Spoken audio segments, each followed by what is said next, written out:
მოგესალმებით, მეგობრებო, სატურნის ციკლზე მინდა ჩაგიწეროთ ვიდეო. სატურნის ფაზები ჩვენ ცხოვრებაში ერთ-ერთი ყველაზე მნიშვნელოვანი არის, ყველაზე ზოგჯერ კრიზისულიც არის, მაგრამ გარდამტეხი და ამ პერიოდს რო გავივლით ხოლმე კარგად, ესე რომ ვთქვათ, მაშინ მოდის უკვე სერიოზული სტრუქტურა ცხოვრებაში, სიმყარე შინაგანი, სტაბილურობა და რაც თავია კარიერული ცვლილებების პოზიტიური გაგებით.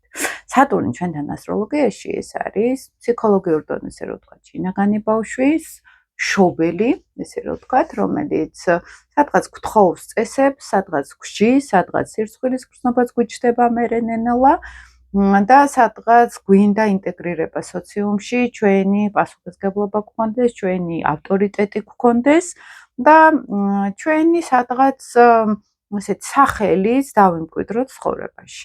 ეს არის სატურნის ფაზები. აი, როდესაც შინაგან მშობელზე ვლაპარაკობთ, მაგალითად, როცა შინაგან სიმკაცრეზე ვლაპარაკობთ, ეს არის უკვე ცოტა გადაჭარბებულად დაზიანებული სატურნი, მაგალითად, ხო?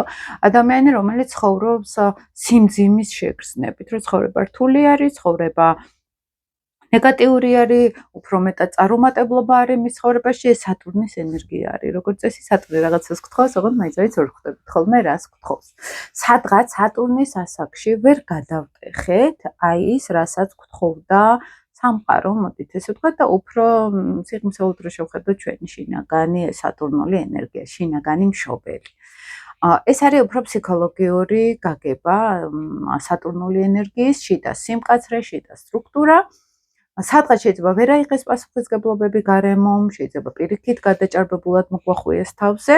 აი ამ ყველაფერს აჩვენებს პირად რუკაში სატურნის მდებარეობა, მისი ასპექტები და მანდვე მოყვება ლილითი, რა თქმა უნდა, შავმთვარე, ჩრდილი, შინაგანი ტრამვები უკვე და როგორც წესი თერაპიულად როცა გავდივარ ხოლმე მაგალითად რუკას უფრო აი ამ სტრუქტურებს უყურებ, სატურნულ და ლილიტურ ენერგიას უყურებ და თუ რამე პრობლემა არის ცხოვრებაში, აი აქ უნდა ვეძებოთ ხოლმე როგორც წესი მთავარი შიშები, მთავარი პესიმიზმი, მთავარი დრამა, რომ მე არ შემიძლია, მე ვერ გავაკეთებ, ეს უკავშირდება სატურნის ენერგიას, რომელთანაც ეკოსავით მოდის შავმთვარის ენერგია, ხომ? და ძალიან ტყუილად ხშირად ასტროლოგიაში თვითონ ასტროლოგები ამ ენერგიას ან არ ცოდნის გამო, ან შინაგანი სიღრმის არქონის გამო, ან უბრალოდ არ არის კომფორტული იმუშაო მაგალითად ესეც სტრუქტურასთან ადამიანთან როცა ამ სატურნის ენერგიაზე საუბრობ, შეიძლება არ იყოს ასეამნო, თუმცა თუ ამას არ შევეხეთ, ძირითადად პრობლემები არ გვარდება, უფრო ღრმავდება ხოლმე. სატურნის ფუნქცია არის ეს უკვე სამყაროსეული ენის გაგებით შექმნას სადღაც უკვე განვითარების ფსიქოლოგიური ფაზა, რამდენად ასაკის შესაბამისად ცხოვრობთ და ვიქცევით, რამდენად პასუხისგებლობას ვიღებთ ცხოვრებაში, ან არ ვიღებთ, ან გადაჭარბებულად, როგორც ტვირთის სახით, ისე გვაქვს აღებული, ხო? სადღაც სხვის საქმეებს ვაკეთებთ მაგალითად, სადღაც შეიძლება ჩვენ უთრგუნავთ ჩვენ თავს პირად განვითარებას, ეს დაზიანებული სატურნი ყოველთვის უფრო სხვის სტრუქტურაზე არის მიმართული, სხვა განკიცხოს სატურნული დასჯა, ან შეარწხვინოს, ან ცოტათ მოექცეს, ესე ვამბობთ ხოლმე, იმის გარდა, რომ საკუთარ თავზე იმუშაოს. ან პირიქით ჰარმონიული სატურნის შემთხვევაში ეს ადამიანი საკუთარ თავზე იმუშაობს, არ სჭირდება მას ვინმეს თქმა რა გააკეთოს, იმან იცის ყველაფერი სტრუქტურულად, მაგრამ სხვას არ ეხება. ეს ჰარმონიული სატურნის ძალიან ჰარმონიული კომბინაცია არის. სატურნს აქვს შემდეგი ფაზები. ყველაზე მნიშვნელოვანი, ცოტა ნეგატიური კუთხით, რო ვთქვათ, პირველი დარტყმები, რო ვიძახით, ხო, სატურნული. ეს არის პირველი მნიშვნელოვანი კომბინაცია, მეგობრებო, პირველი ოპოზიცია, ეს არის 14-16 წლის შუალედი, პლუს-მინუს 15 წლიდან იწყება ხოლმე 17 წლამდე. გააჩნია ინდივიდუალური არის აქ ვის რომელ სატურნის ფაზაზეა დაბადებული. ეს პერიოდი არის პირველი ოპოზიცია ჩართული, ესე იგი 15 წელიწადში ერთხელ, 14-15 წელიწადში ერთხელ არის სატურნის შუა პერიოდი. ოპოზიციური ენერგია ეს არის პირველი აჯანყება, პირველი შინაგანი სტრუქტურის რღვევის მცდელობა და სტრუქტურის რღვევა ეს არის, როდესაც მე აღარ ვუჯერებ ავტორიტეტებს, ესე რომ ვთქვათ, აღარ მიმაჩნია ეს ხალხი რაღაც მშობლები მაგალითად ავტორიტეტად და მე ვანგრევ ავტორიტეტებს, რომ არა თქვენ არ ახართ კარგები, თქვენ არ ქმნით კარგ სტრუქტურას, თქვენ არ გაქვთ კარგი ცხოვრება და ეს აჯანყება იწყება. აი თუ ვერ მოხდა ეს აჯანყება, აქ ინფანტილიზმში ვრჩებით, ბავშვობაში ვრჩებით, ეგოიზმში, ბრჭყალებში, თუმცა ყველას გვაქვს ეს, მაგრამ ეგოიზმი იმ კუთხით, რომ თუ ადამიანი პასუხისგებლობას არ იღებს თავზე, ის უკვე ბავშვურ პოზიციაში რჩება და ბავშვური პოზიცია ცოტა ეგოისტური არის. მე მინდა ხო სადღაც მე არ ვარ მზად სოციუმთან ურთიერთობაში დავბალანსდე, ესე რომ ვთქვათ, ხო? და პირველი შინაგანი კონფლიქტი აქედან იწყება, რომ მე სადღაც ხედავ რომ კონდა დავარღვიო, აი მაგ დროს იწყებენ ხოლმე ინდივიდუალიზმის გამოვლენას, ხო? სადღაც იმიტომ რომ ჩემი ინდივიდუალიზმი ამ კონფლიქტში იჭედება, სადღაც უკვე გამოკვეთა ხდება და ამ პერიოდში ძალიან მნიშვნელოვანი არის გაიაროს ეს ფაზა ბავშვმა და არ მოხდეს აქ პირიქით რომ აი დამორჩილება მშობლისგან, რომ აი რაც უფრო გაიზრდება დამორჩილების ტენდენცია, უფრო წამოვა ამ სტრუქტურის დარღვევა. ან არ წამოვა, მაგრამ შიგნით იქნება ის ტენდენცია, როგორც აი დამსჯელი შინაგანი, აი რაც უფრო მაგ დროს მივაწვევით ბავშვებს, შინაგანი დამსჯელი მშობელი უფრო ჩაერთვება და ის უფრო დასჯის მერე საკუთარ თავს ცხოვრებაში, მაგალითად უიღბლო ურთიერთობებით, არა სტრუქტურირებული კარიერით, ფინანსური პრობლემებით სიტყვაზე, ამიტომ ეს არის ერთ-ერთი ყველაზე ფაქიზი ფაზა. პირველი ნეგატიური ასპექტი მოდის 7-8-9 წლის ასაკში, ეს კვადრატურა არის, როდესაც პირველად იწყება პასუხისგებლობებთან შეხება. ეს არის სწავლა, სკოლაში შესვლა. პირველად, აი ბავშვი ტირის არ უნდა სკოლაში, ხო, სადღაც არ უნდა სწავლა, გართობა უნდა. ეს არის შინაგანი წინააღმდეგობა სატურნის სტრუქტურის, არ უნდა მას სატურნის პირველი შეხება სატურნთან, ხო, არ უნდა მას ეს სტრუქტურა, ჩარჩოები იგრძნოს. ეს ჩარჩოები არის სატურნი. ანუ დროსა და სივრცეში ჩვენ რო რაღაც უკვე პასუხისგებლობები გვაკისრია, ეხა უკვე პირველი კლასიდან ბავშვს აქვს ერთადერთი პასუხისგებლობა ისწავლოს. უკვე პასუხისგებლობასთან შეხება ხდება.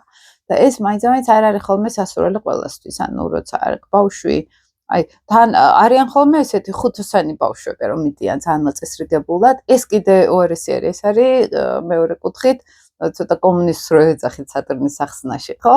ზედმეტი წესიერება, ზედმეტი სტრუქტურა, ზედმეტად რომ მე უნდა ვიყო ყველაზე კარგი, ყველგან ტვირთავს ბავშვის, თავის თავს უკვე პასუხისგებლობები და მშობელს შეიძლება უხაროდეს, რომ აი როგორი მოწესრიგებული არის და ეს მოწესრიგებულობა თავისუფლებასაც ზღუდავს გარკვეულწილად, ხო, იქ ურანულ ენერგიას ეჯახება და ეს პრობლემა არის ხოლმე. აი აქ ამ პერიოდებში 7-8 წლის ასაკის სკოლის ფაზა რამდენად რო შედის ამ სტრუქტურაში, ამ მოთხოვნაში, რამდენად არის გამოვლენილი ან გადამეტებული სტრუქტურა, ან პირიქით უსტრუქტურობა, ხო? როდესაც არ უნდა ბავშვს ყველაფერი ეზოში უნდა სეირნობა, არ უნდა ეს ტვირთი და ეს სერიოზულობა, სატურნის სერიოზულობა. ზოგჯერ არის როგორც კარმული ეზოთერული ასტროლოგიით რო ავხსნათ, სული ისეთი, რომელიც მძიმე რაღაც პროგრამებით მოვიდა და აღარ უნდა ეს სიმძიმე, სადღაც უარს ამბობს უკვე ამ სიმძიმეზე, ეს ეზოთერული ასტროლოგია ხსნის. ეს ყველაფერი რო გავარკვევთ როგორ არის, აქ პირად რუკაში უნდა ჩავიხედოთ და მანდ ჩანს ხოლმე სატურნის სტრუქტურა, როგორ აქვს ადამიანს კარმა, სატურნი და ლილიტი ეს კარმის მანიშნებელი ყველაზე მთავარი წერტილები არის. და აი მაინც ამის გაცნობიერება ესე მარტივი არ არის ხოლმე, ხო, ამ სიღრმეში ჩასვლა, ამ სიღრმის დანახვა, საკმაოდ ისეთი სიმამაცესაც მოითხოვს, ესე რომ ვთქვათ, ანუ სიბნელეში რო გავანათოთ, აქ სინათლე გჭირდება, რო გქონდეს შესაბამის. თუ არა გვაქვს უკვე იქ გვიჭირს ხოლმე ჩასვლა, ხო? თუ დახურული არის ეს შინაგანი სინათლე, შინაგანი სიყვარული, შინაგანი ოპტიმიზმი, აი ეს იწვევს უკვე რომ ამ დარგში ჩასვლა მაინც არ გვინდა. ამ დროს თუ ადამიანს რამე სერიოზული პრობლემები აქვს, ეგ სატურნის და ლილიტის ფაზა ქმნის. ეხლა ჩემთან ჯგუფური თერაპია იქნება თუ ინდივიდუალური თერაპია, ყოველთვის გავდივართ სატურნზე. თავარი შიშები, თავარი სირცხვილი ის სატურნის ენერგიასთან არის ასოცირებული. აი სირცხვილის პერიოდებს ვიკიდებთ 7-9 წლის შუალედი, ოპოზიციური ფაზა 14-16 წლის შუალედი, ეს არის ყველაზე გარდამტეხი, ყველაზე რთული პერიოდი. მანდ ვიკიდებთ ყველაზე მეტად სატურნ ლილიტის ტრამვებს, ესე რომ ვთქვათ. ეს წიფდება ეს ფაზაც ხოლმე, მაგრამ აი მანდ უკვე აი გარდამტეხ პერიოდში ვდგებით სადღაც, აი 7 წლამდე თუ რაღაცა ტრავმები დაგროვდა, მაგალითად 7-9 წლის შუალედში თუ ბავშვი რთულად არის, ან ჯანმრთელობის პრობლემები აქვს, ან დაუმორჩილებელია, ან სკოლაში არ უნდა, რაღაცა მან და ესეთი დაგროვდა უკვე სატურნული ვალები, ესე ვიწახით. თუმცა სატურნი მაინც წინა ცხოვრების კარმასთან არის ეზოთერული ასტროლოგიით კავშირში და ესეც შეიძლება იყოს, რომ სულმა მოიტანა რაღაცა მძიმე ვალები. ეს ვალები მაინც კი არ ნიშნავს რაღაცა უბედურებას და საშინელებას. ზოგჯერ არის, რომ უბრალოდ მე ეს რაღაცა მაქვს დასასრულებელი, რაღაცა მაქვს დასანახი, ვერ ხედავდი ადრე და ხონდა დავინახო. ამის შემდეგ ან შემიწყოს ხელი გარემო, ან პირიქით შემიშალოს ხელი და აი ზუსტად ამ ხელის შეშალში ჩემი ბრძოლით მე ვაგვარებ ამ პრობლემას. ზოგჯერ ესეც მარტივად შეიძლება იყოს. ესე იგი 14-16 წლის ასაკში, როდესაც პირველი ოპოზიციური ენერგია არის, აი აქ უკვე ჩამონგრევა არის სტრუქტურის და მე ახალი რაღაც უნდა ავარჩიო. ანუ ნენელა უკვე უნდა გამოვარკვიო ჩემი თავი, ვინ ვარ, რა ვარ, სად მივდივარ. ოღონდ ეს ხდება პირველი ოპოზიციური ენერგია, სადღაც დანგრევა ძველი სტრუქტურების. ზოგჯერ პირიქით ძალიან პოზიტიურად შეიძლება წავიდეს, ახლა მე მაგალითად ძალიან პოზიტიურად მახსოვს, ყველაზე ბედნიერი წლები იყო ჩემთვის, უკრავდი, კონცერტები მქონდა, კარიერულადაც ესე კარიერას ახლა ესე არ ვიტყვი, მაგრამ აი ჩემი რეალიზება ძალიან კარგად მქონდა მუსიკალურ სფეროში და ძალიან ბედნიერადაც ვგრძნობდი თავს, ანუ ეს არ ნიშნავს უბედურებას, მაინც ამის ეს პირიქით ნიშნავს პირველ ნაბიჯებს, ზოგჯერ მე მაგალითად ავარჩიე, მე რა მიყვარს და იმას ვაკეთებდი ჰობის დონეზე, ხო? და სადღაც ჩემი ძალები ჩავდე. ეს შეიძლება, როცა ბავშვი მაგალითად მაგ პერიოდში ან ბალეტი მოწონს და იმით აღფრთოვანებულია და მიდის, ან რაღაცეებით უკვე გატაცებული, აქ ინდივიდუალური ენერგია არის უკვე, ხო, სადღაც ჩადებული ვისთან როგორ არის. ან პირიქით ვიწყებ ნგრევას ყველაფრის, სადღაც და დაკარგული ვარ, ზოგჯერ ეს მომენტიც არის ხოლმე, ხო, აი მოდი ან ხოლმე ზოგჯერ 16-17 წლის გოგობიჭები ესე რომ თქვა მოდიან და ეგრძნობენ რომ სადღაც მე დაკარგული ვარ, სადღაც მე პრობლემა მაქვს, ხო? და ეს დაკარგულობა სინამდვილეში არის, რომ აი მე სატურნის თემა ვერ გადავტეხე სწორად, ვერ დავინახე სწორად, ხო? ან გარემოების გამო, ან ჩემი პირადი რაღაცნაირად ვერ ვხედავ ამას, ხო? და ეს ფაზებიც მნიშვნელოვანია. ზოგჯერ არის რომ ეს ეწოლა არის ოჯახიდან ძალიან დიდი, რომ უკვე აღარ არის კომფორტული ესეთი ბავშვი, უკვე აღარ გვიჯერებს, ზუსტად არ უნდა დაგვიჯეროს, იმიტომ რომ თავის სტრუქტურა უნდა შექმნას, თავის მე უნდა შექმნას და ამ პერიოდში თუ არ გადატეხა ეს და თუ არ ჩამოანგრია ავტორიტეტები და თვითონ უნდა შექმნას თავისი ავტორიტეტი, ხო?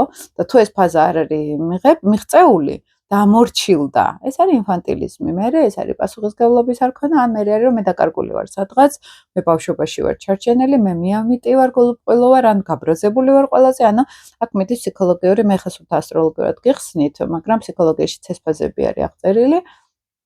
ეს 7-9 წლის შუალედი ერთ-ერთი რთული, მერე ეს ოპოზიციური ენერგია და ამის დამაგვირგვინებელი შემდგომ უკვე ეს არის 28-30 წლის შუალედი. ეს არის უკვე ფაზა, როდესაც ოპოზიციის ნაცვლად უკვე მთლიან წრეს არტყამს სატურნი. კარმული გაგებით ეს არის სადღაც ვალები უკვე გასტუმრებული არის, ანუ ვალები რას ნიშნავს? ახლა ჩვენ რო დავიბადეთ, აი ეს გარემო სკოლა რაღაცები შემოტენილი ხალხია და შემოტენილი სფერო.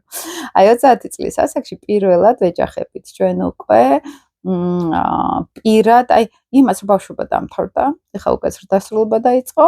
და ეხლა სადღაც ანუ შვილი ყავთ ხოლმე მაგ პერიოდში მეორე ზოგჯერ უფრო ანუ ოჯახდებიან პირველი ფაზა დაოჯახების ეს არის უფრო ტრიგონზე 21-23 წლის შუალედი 20-22 წლის ეს ტრიგონის პერიოდი არის ეს ჰარმონიული ასპექტია როდესაც პირიქით ადამიანს აქვს უკვე რაღაც ის თემა რომ აი მე სადღაც აი დაოჯახება, მეტყვი ესეც სატურნის ფაზა არის, ხო?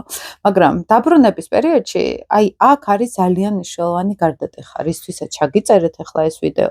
სხვა შორის ვისაც ასტროლოგიის სწავლა გინდათ კიდევ ერთხელ შეგახსენებთ 4 აპრილს მეწყება ჩემს მიერ შედგენილი თერაპიული, ფსიქოლოგიური, ეზოთერული კურსი ორთვიანი, სადაც ფაქტობრივად თერაპიას გავდივართ ჯგუფურ თერაპიას გავდივართ, სწავლა და თერაპიული პრაქტიკა ერთად არის. უნდა ვიცხოვროთ ეს ასტროლოგიური კომბინაციები ისე უბრალოდ რომ ავხსნა თეორიაში როგორ არის ეს ამასე. მე თვითონაც ესე უხსნიან სხვებს და იმ ადამიანებს არაფერი არ ისმით, იმიტომ რომ გამოუყენებელი ენერგია არის, უბრალოდ ავღწეროთ პირად რუკაში რა ხდება, ეს გამოუყენებელი არის. თუ არ შეეხო, თუ არ იგრძნო, ხშირად მოდიან ხოლმე ჩემთან, მე პირადი რუკა გაკეთებული მაქვს.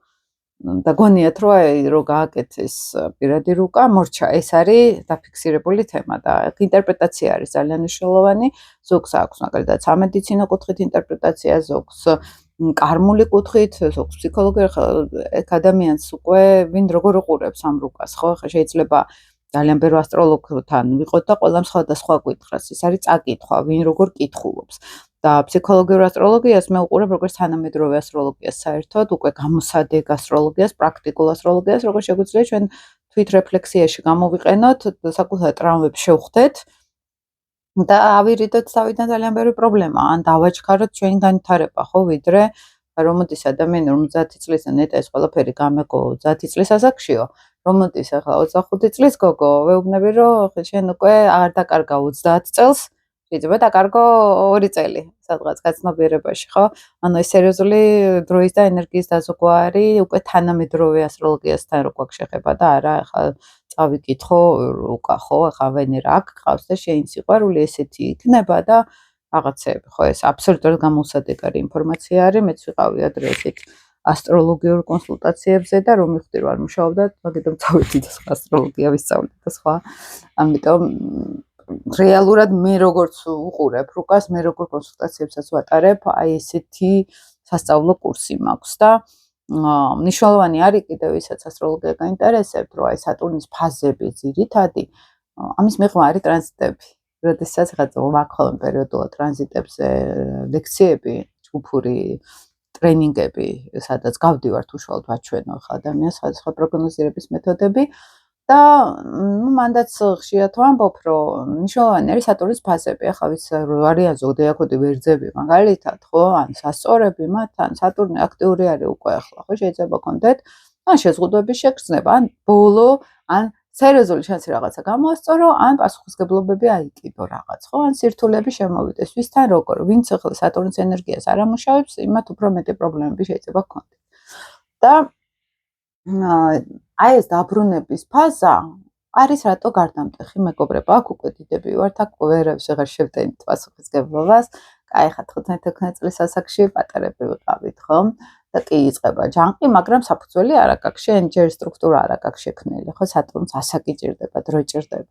და 30 წლის ასაკში უკვე ნენალა ხვდებით, რომ ჩვენზე არის პასუხისგებლობა, დამთავრდა უკვე ეს ბავშვობის პერიოდი, გადაბრალების ან მოლოდინის პერიოდი და აქ არის ძალიან მნიშვნელოვანი ფაზა. ან რეალურად აღმასვლაში მიყვავს ჩვენი ცხოვრება, ან დაღმასვლაში. დაღმასვლას რაც გვიცხვა, მაგ წლებში ჩვენ თუ ვერაფერს ვერ მივხვდით. თუ არ შევხვდით, აი ხა ძალიან სიღრმისეულ ასაკოვან გამოცდილებას კი არ გეუბნებით, მინიმალურ დონეზე გეუბნებით. აი, როცა ჩემი განვითარების მნიშვნელოვანი ფაზა ხდება, ან ზევი წავალ, ან ქვევით, აი ამ ფაზას გეუბნებით. აი თუ არის ადამიანი, რომ სადღაც მაგ პერიოდში განსაკუთრებით ცხოვრებაში მოდის, ან კარმული ხალხი, ან სიტუაციები, რომელიც პასუხისგებლობას გთხოვს. ახაც სტრუქტურას თხოვს. თუ მაგ დროს ჩვენ ვერ მივიღეთ ეს სტრუქტურა და აუჯანყდით სადღაც, ხო? ან ცხოვრებას აუჯანყდით, არ მინდა მე ამ პასუხისგებლობების აღება სიტყვაზე, ხო? მად მივდივართ უკვე, როგორც იცით, აი მორგებას ვცდილობთ, აი მაგალითისთვის რო გითხრათ, აფერისტი ტიპი, შინაგანად უკვე ჯერ არ აქვს გამოვლენილი, ხო? და ნუ აი სიტყვაზე რომ აი რაღაც თავისი პრობლემები აქვს და ცდილობს ხები დაიხმაროს რომ ეს პრობლემები მოაგვაროს. აი მაგ ასაკი არის უკვე რომ თუ არ აიღებს პასუხისგებლობას, არ დაიწყებს თავის პრობლემების თვითონ მოგვარებას, შემდეგი შანსი უკვე ნაკლებად რო კონდეს სერიოზული, ხო? ანუ უკვე ესე ჩამოყალიბდება საბოლოოდ ესეთი ადამიანი, ამას ვამბობთ. ან არის მაგალითად ნარკომანიაში ადამიანი, ადიქციაში, საერთოდ სხვათაშორის ახლა წინასწარ უსმენდი ლექციაზე ფსიქოლოგიის მთავარი ადიქციის ქვეშ არის სირცხვილის შეგრძნება. თანამედროვე კვლევებითო. ანუ სირცხვილი არის მთავარი, რომ მე არ ვარ საკმარისად კარგი, მე არ ვარ საკმარისად ისეთი, ასეთი. ის იწვევს ხშირად ადიქციას, ანუ რომ გაექცე აი ამ სირცხვილის შექმნება. სირცხვილის შექმნება ჩვენთან არის სატურნი. და რა სახის არის ეს სირცხვილი? იქ უკვე ლილითს უყურებთ. როგორც წესი ეს ერთად მუშაობს და მე ვისაც უყურდებოდი ხოლმე თუნდაც ადიქციაში რომ მოდიან ჩემთან მთლიანად ლილით წესია. სატურნის გავლით ესე რა ვთქვათ და აი იქ უკვე ჩანს რატომ აქვს ეს ჩართული ეს პროგრამა ხო ადამიანს რატო არის თვით დაზიანების თვითნგრევის პროცესში ჩართული და შინაგანად არის სირცხვილი მე რაღაცები არ გამომდის და იმის ნაცვლად რომ ავდეგე და ვისწავლო როგორ გამოვიდეს ეს უკვე სატურნის კარგი ენერგია არის ხო სწორად გამოყენებული გავდივ ვარ ამ ყველაფრისგან და მუქთად ვცდილობ ვიგრძნო თავი მუშაობის გარეშე აი ეს არის უკვე სატურნული ყველაზე არასწორი ფაზა, არასწორი რატო? იმიტომ რომ კარმას ვერ გავექცევით. ანუ ეს არის ვალები, რომელიც მე უნდა სადღაც ამოვიღოთ, ხო, ამოიღოს სამყარო ჩვენგან, ესე ვამბობთ ხო.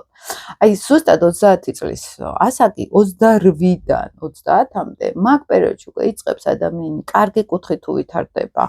ამოსვლას, ანუ რას გეუბნებით, იცით, ცხოვრება აი სატურნის პერიოდის შემდგომ და მანამდე იყოფა აი ქრისტეს მისტერია, ესე რა ვთქვათ, რომ აი 31-დან დაიწყო, ხო, ქადაგება. აი ეს არის ზუსტად სატურნის ფაზა, როდესაც მე უკვე გავიარე სატურნის ფაზა პერიოდი, გავაცნობიერე, გავიზარდე და სტრუქტურა შევქმენი უკვე. აი ძველი ცხოვრება არის 30 წლის უკან და ახალი ცხოვრება იწყება 30 წლის შემდეგ. 31 წლიდან უფრო ისე რო გითხრათ, გამოცდილებითაც. აი ეს ასაკი არის გარდამტეხი პერიოდი. თუ მაინც ადამიანმა არ შეცვალა არაფერი, ნუ ხშირად მე სერიოზული დარტყმების ესე ვიწახით იწყება და ნუ ზოგს აქვს სერიოზული პრობლემა, ანუ უბრალოდ აი ეს ერჩებიან რა და დაღმასვლაში, ნუ აი იქ უკვე მიდის განკითხვა სამყაროს სისხლების, აგრესიის დაგროვება სერიოზული აი ხა გულახდილად რომ გითხრათ, სულ უყურებდი ხოლმე აი ადამიანებს, რომელიც აი ძალიან აქტიურად შეიძლება დადგნენ სერიოზულად ბოროტების მხარეს. ეხლა ძალიან ღირებულებით და ფილოსოფიურ ასპექტში გეტყვით. რეალურად რომ დავუკვირდეთ, ეხლა ძალიან დიდ სურათში რომ გითხრათ, აი პუტინის რუსეთი რო ვთქვათ, ხო, სადღაც, ხო? აი დაახლოებით ეს ეხლა ძალიან მასებზე ვთქვი, მაგრამ ველი რო იკვრება სადღაც, ხო, აი ნეგატიური ადამიანების ველი სადღაც ეზოთერული ასტროლოგიით ზუსტად ეს ფაზა ვერ გადალახეს. ანუ სადღაც ქვევით ჩავიდნენ და არა ზევით, ესე ვიძახით. ეხლა პოზიტიური განვითარება რა არის სულიერი, როცა მე ვიღებ ჩემ თავზე პასუხისმგებლობას, არავის არაფერში არ ვერჩი. ნელა ვიწყებ ეს ის კი არა 31 წლის ასაკშია უკვე და განვითარებული ვარ, არა, აი არჩევანს ვაკეთებ, აი წავიდე. ამ არჩევანში არის კიდე სხვა ფაზები, სადესაც ის პერიოდი 30 წელიწადში ერთხელ არის მთვარის ფაზით. ხვდებით ხოლმე ამ პერიოდს, თავარი დარტყმები მაშინ ხდება და აი სატურნი გვაიძულებს ფაქტიურად მაშინ შევიცვალოთ, მაგრამ აი ეს თავარი პირველი დაბრუნება, ეს არის პირველი გადახედვა, რა იყო ამ შემთხვევაში საინტერესო, ანუ ინტერესო და რა უნდა შევცვალო უკვე სერიოზულად, ხო? ან არ ვცვლი და იგივეს ვაგრძელებ, ანუ არ ვიღებ პასუხისმგებლობას ჩემ ცხოვრებაზე და ჩემს თავზე. არ ვცვლი, ანუ ინფანტილიზმში ვრჩები, ბავშვობაში ვრჩები, მე გვჭირდება ტყუილები მე აფერისტობა, ან სხვა პარაზიტობა, სხვების ენერგიაზე ჯდომა, ან ფინანსურად, ან ენერგეტიკულად, აი სულ ნაწყენები რო არ, სულ გაპუტულები რო არ, ის რას ნიშნავს, რომ არ ვიღებ პასუხისმგებლობას საკუთარ ცხოვრებაზე, ხო? და ის ხებს ვარ ჩამოკიდებული, ინფანტილიზმის ნაწილი არის ეს სადღაც. და კაცებს განსაკუთრებით ძალიან უჭირთ ამ ფაზას თუ ვერ გაივლიან, იმიტომ რომ სატურნი მაინც კაცების ენერგეტიკა, კაცურ არქეტიპთან არის ახლოს პასუხისმგებლობა, ხო, სადღაც ტვირთი, მამაკაც უფრო პასუხისმგებლობა ევალება, იმიტომ რომ ის პასუხისმგებელი არის ცოტა გენეტიკურად რო ვთქვათ, მომავალზე, როგორც შვილები უნდა დავიცვა, ოჯახზე უნდა ვიზრუნო. და მამაკაცი, რომელიც ამ ასაკში სადღაც არის არეულ-დარეული პასუხისმგებლობების ნაწილში, ხო, არ იღებს ტვირთს. შეიძლება ახლა ოჯახი წყავდეს რაღაც, მაგრამ ინფანტილური არის მაინც, ხო? ეს უკვე ნიშნავს, რომ აი სატურნის ფაზა სადღაც ვერ გადალახავს და წავა ქვედა განვითარებაში, ხო? და აი ძალიან თვალსაჩინო არის ხოლმე თუნდაც ჩემთვისაც ესეთი ადამიანები, როდესაც მან ცოტა ესეთი ის არის, მე ძალიან მკვეთრ გამოვლინებას გეუბნებით და არა ეხლა ყველას აკვაკ ხო რაღაცა ჩვენი დასამუშავებელი, ამისთვის შემდგომი ფაზები არის ერთ-ერთი უმნიშვნელოვანი წელი 44-46 წლის შუალედი, 43-45 ზოგთან ოპოზიცია რო იწყება სატურნის, ეს შემდეგი, ანუ პირველი დაბრუნება იყო მერე კვადრატურა იყო და ახლა ოპოზიცია ერთვება, ხო? აი ოპოზიციური ფაზა შემდგომი, აი ეს პერიოდი, ოღონდ მან რა ხდება, იცით, რომ აი ურანის ისა ოპოზიციაც ერთვება მან ეს ბუნებრივად არის ურანის ფაზები, ეს არის 42-44 წლის შუალედი, დაბრუნება რო ეწყებათ, ოპოზიცია რო ეწყებათ ურანის და ეს არის ძველი ცხოვრება, მინდა დავანგრიოს საერთოდ და აი თუ დააკვირდებით მაგ ფაზებს, ხალი რო ნენლა ხდება, რომ ახლა ჩემი თავისთვის უნდა მე უკვე პასუხისმგებლობა აღარ მინდა ჩემი თავისთვის უნდა ვიცხოვრო და მალე ვიწყება უკვე სატურნის ოპოზიციური ფაზა. ანუ ეს პირველი ურანი გადავიარეთ, აი რა ცვლილება მინდა, განახლება მინდა ჩემი ცხოვრების, აი ბავშვები გაიზარდნენ უკვე, ან გაშორება მინდა ქმართან, ან პირიქით დაქორწინება მინდა სადღაც, ან ბავშვის გაჩენა მინდა, ანუ რაღაცა დიდი სიახლე, ხო? ეს ურანის ფაზები არის და უცებ მოდის სატურნის ოპოზიცია ისევ და აი აქ არის ერთ-ერთი მნიშვნელოვანი შანსი ზუსტად, ან ქორწინება დაშალონ, ან ქორწინებაში შევიდნენ, ან კიდე სტრუქტურაში სადღაც უკვე კარიერულად აქტიურად გამოვიდეს ადამიანი, ხო? და აქაც არის ეს ფაზა ერთ-ერთი მნიშვნელოვანი ფაზა, რომ გადახედოს თავის ცხოვრებას და არჩევანი გააკეთოს რა უნდა, გათავისუფლდეს ძველისგან და შექმნას ახალი. ეს ერთ-ერთი შუახნის კრიზისაც ეძახიან ხოლმე ამ ფაზას. ესეც სატურნის პერიოდი არის სადღაც ოპოზიციური ენერგია და შემდეგი ფაზა არის ეს მნიშვნელოვანი უკვე მეორე დაბრუნება სატურნის 58-60 წლის ასაკი და ძალიან ხშირად უყურებდი ხოლმე სხვადასხვა განსაკუთრებით მამაკაცებს რომ დაქორწინდნენ ამ ასაკში. აი ეს არის უკვე ცხოვრების მთელი დიდი ფაზა დავხურე. და ეხლა ჩემი თავისთვის მინდა ვიცხოვრო, ან რაც მე ვცნებებოდა მე ახალგაზრდობაში, აი ეს შევისრულო.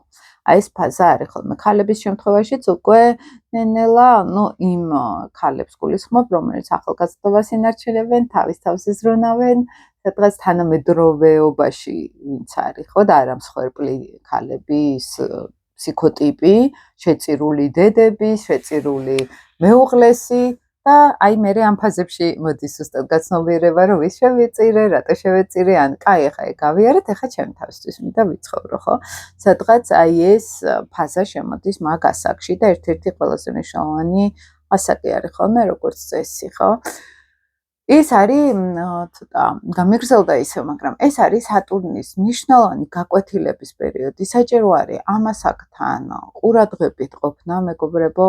აი აქ მნიშვნელოვანი არის, რომ სამყაროს კანონებთან რამდენად მოვდივართ, რამდენად ვაცნობიერებთ, რა გვევალება, რა გვინდა ამ ცხოვრებაში ჩვენი თავისთვის და თავარი სიტყვა ეს პასუხისმგებლობები არის. რამდენად ამ პასუხისმგებლობებთან ჩვენ გაცნობიერებულად მივდივართ, ხო არ არის გადამეტებული ტვირთები, ხო არ არის სხვისი შემოტენილი პასუხისმგებლობები, რომელიც ჩვენი არ არის მაგალითად, ან მე ბევრს გავცემ, თუნდაც ოჯახში და იქიდან არაფერს არ ვიხებ, ხო?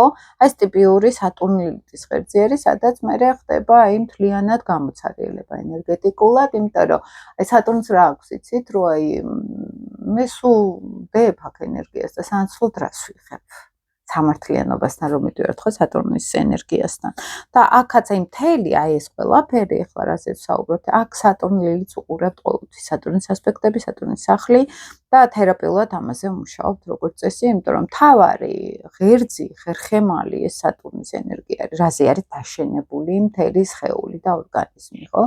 აი ეს არის სატურნის, აი როგორც სპაზმებს მაგალითად სატურნი ავლენს, ხო? აი შებუჭილობის შეგრძნება სადღაც, აი რომ უჭერს სადღაც, აი სამყარო გვიჭერს თითქოს და ამასთან მუშაობა ეს როგორც ენერგეტიკული პრაქტიკებით, ფსიქოლოგიურად ეს ხალხად ეს არის, ანუ სხვანაირად ჩვენ აი გაცნობიერებაში რომ შევიტანოთ სატურნის ენერგია, ხო, აი რაღაც შიდა შებუჭილობები, შიდა შინაგანი მშობელი, რომელიც ასევე არ გპატიობს თუ რაღაცას არ ვაკეთებთ, ან არ არის კმაყოფილი, რომ საკმარისად კარგად კიდე არ გავაკეთეთ, ხო, ანუ სადღაც უკმაყოფილებას, აი უბედურების ან დანაკლისის გრძნობას უკიდებს, რომელზეც ამუშავ არის, იმიტომ რომ სამყაროს უყურებთ.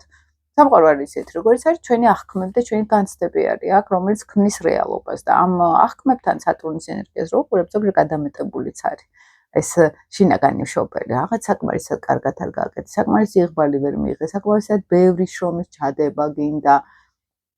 რაც უფრო აქ იუპიტერულ ენერგიას ჩავთავთ, მით უკეთესი სადღაც ხო და ამაზე, უფრო თერაპიული მუშაობა არის ხოლმე საჭირო, გაცნობიერება ჯერ ამ შინაგანი მშობელის, სატურნის კარმის, ესე რომ ვთქვათ, და მუშაობა აი ამ ასაკებში განსაკუთრებით, ახლა რაც ვახსენე, ხო? მოკლედ ეს მინდოდა თქვენთვის მეთქვა, იმედია საინტერესო იყო თქვენთვის ვიდეო, იმედია კომენტარებსაც დაწერთ, მოიწონებთ ვიდეოს და ამით დაეხმარებით სხვებსაც, რომ უფრო მეტმა ადამიანმა ნახოს ეს ვიდეოები, ხარისხიანი ასტროლოგია, მაგალითად მაქვს ამის ამბიცია, რომ ხარისხიანი ასტროლოგია არის ჩემი კონტენტი, ესე რომ ვთქვა და ჩემი არხი და წარმატებებს გისურვებთ ყველას ამ ფაზებში მეგობრებო, დროებით.